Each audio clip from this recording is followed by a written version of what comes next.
Hello, hello, hi. This is Miss Millie and Jason here Hi, everybody. with Revelations from a Baby Boomer. Mm-hmm. Revelations from this baby boomer, wisdom to this young man here who I mentor. Thank you. So we want you to sit back and relax because today we're going to talk a little bit about who is Miss Millie and how do I find myself qualified to do and say the things I say to young people and what I teach them. Mm-hmm. So let's see, because as you all know, and I always tell my young people, if you've done it and you've been through it, then you're an expert. You can talk about it. So today we're going to do a lot of talking about publishing. Miss Millie is a published author.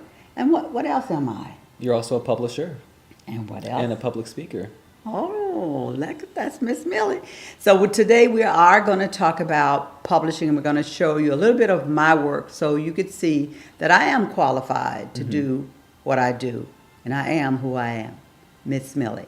So the first book that I did was back in actually 1996. I started studying writing and deciding that I wanted to be a writer.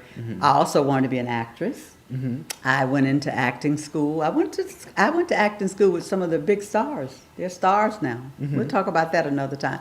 But I am in SAG and I'm in AFTRA. I am an actor, but I have been writing. I fell in love. I had a teacher, Jason.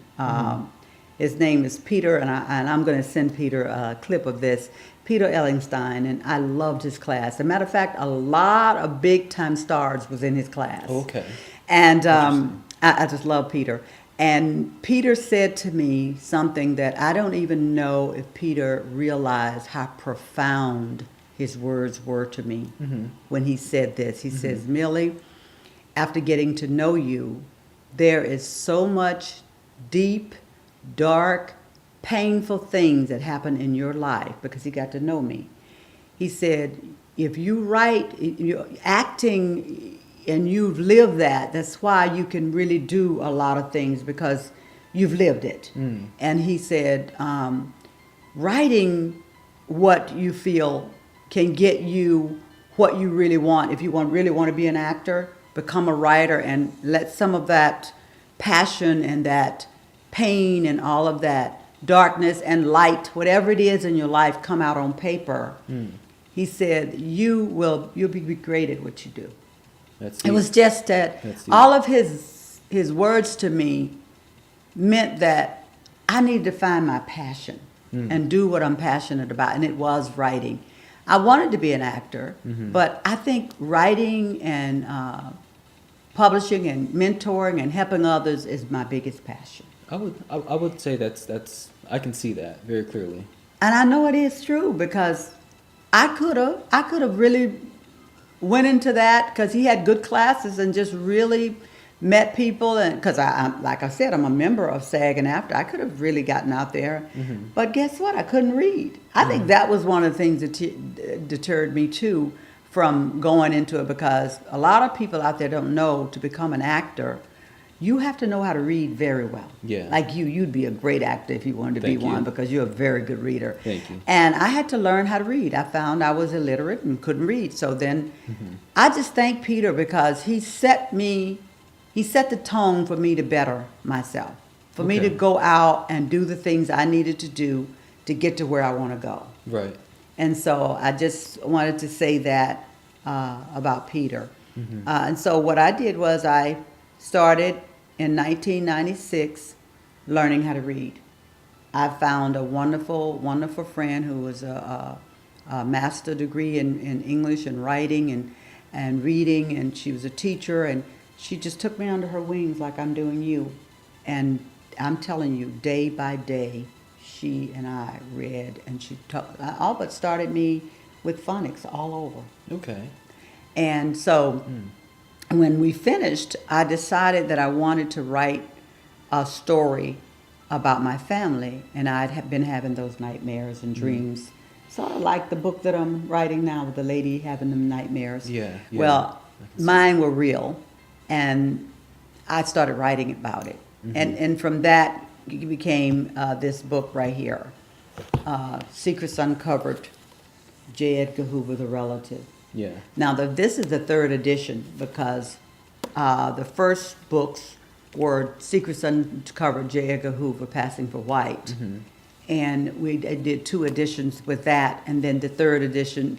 And the question is, why was it Secrets Uncovered, J. Edgar Hoover, Passing for White, question mark, 2 editions? Because during those 2 editions, I was doing research. I was researching to make sure that everything my grandfather told me and my mother told me and other relatives told me about the Hoovers, was it true?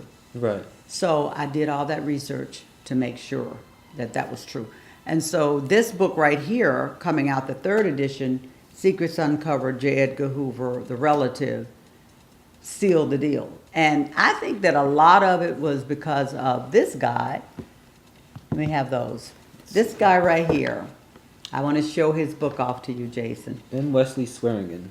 Yeah, say it again. Mr. M. Wesley Swearingen. He's got 2 books here. Swearingen. Swearingen. Yeah, Mr. Swearingen. He is FBI Secrets was his first book, Agents Expo. And this one here just is brand new. It's called To Kill a President. Finally, an ex-FBI agent rips aside the veil of secrecy that killed JFK. Isn't that something? very That's deep, huh? Now, this man became, really, he's a friend now, but boy, was he a devil's advocate to me. When I came out with Secrets Uncovered, J. Edgar Hoover, Passing for White, he read both of them, both editions. And I'm telling you, his emails, Jason, was screaming at me on the email. He was like, I don't know if he said these words. It was like, you idiot. You cannot write stuff like this without proof. And I can understand that coming from an FBI agent. Right. You can't Sure. do anything without real proof. And I'm just telling you, because at first he thought I was somebody, because this book here had just come out when I was writing my book. Oh, his book did? Yeah, this book right here was coming out the same time I was writing Okay. Secrets Uncovered, J. Edgar Hoover, Passing for White. So of course, he like any author, when you come out with certain books and you start getting these phone calls and these emails and all that about different things, you think, oh my God, who is this? You don't know these people. So here I come out of the blue and I got his phone number. Right. I'm calling his house, and he's like, dude, this idiot, And so he thought about it because I was just determined. I kept emailing him after a while. He stopped taking my calls. I was stalking. And so he started writing me and just saying, you know what? I'm going to tell you, don't send me anything else until you have the proof. Don't say anything else about this until you have the proof. I mean, Right. it was an ordeal for a while there. And then I finally said, you know what? I'm going to leave him alone. And I paid a lot of money to go to Utah, Salt Lake City, to the library of the Mormons library where they have everything. I started traveling all over the country. I had a camera with me. I told my husband, I said, you got to get up off the money because we got to make this real. I mean, I think Mr. Swearingen gave me and that's like mentoring, such a boost of energy just for being hard on me. And sometimes it takes that. If you really, really deeply want something, somebody without sugarcoating it just tell you the flat out truth. Look, you're messing up, go do this. And I'm telling you, it was like dog down digging. I went for days and years, graveyards, with mics hooked to me, talking to spirits in the graveyard, my ancestors' graveyards and everything. It was amazing, amazing trip. And then it's very interesting. When I finished that, I came out with Secrets Uncovered, J. Edgar Hoover, The Relative. Forget Passing for White, he is the relative. That's plain, flat out, putting it out there. And he read it, and I got this email, Jason, from him in big caps, congratulations. I must have ran through the house screaming like you would not believe. Oh my gosh! Because to That me, is exciting. hearing that from him solidified everything for my work. And you're talking 12 years of hard work, and thanks to Mr. Wesley Swearingen. Yeah. And I decided that when I got ready to do the documentary that I wanted to interview him because I wanted to hear what he had to say. And he came out with things on my interview and stuff I didn't use. A lot of the stuff I didn't use because it was about things that went on in the FBI, but it wasn't about my family history.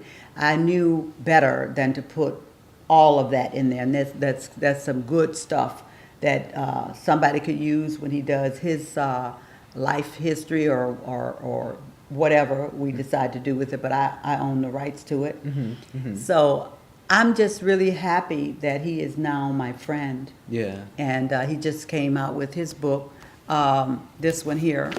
And in the back, the president, he wrote a whole chapter about me. You didn't know that, huh? Very nice. He wrote a whole chapter about Miss Millie. His last chapter. Let's see. See there? There she is. That's right. What is it? Chapter 61. Millie McGee Morris, Hoover's black cousin. Dog. Isn't that something? Isn't that something? So there we have it. So now we know who Miss Millie is. I am not a fraud. I am not somebody that just sit up and just say stuff that's not real and that I haven't checked out, because I have a very dear friend that taught me that you can't say things that you did not check out and have adamant proof of. Absolutely. Absolutely. So we're going to clip here and we're going to go on further talking, because we went kind of long on that one. So we're going to clip here and we're going to go further on what else Miss Millie has done. All right.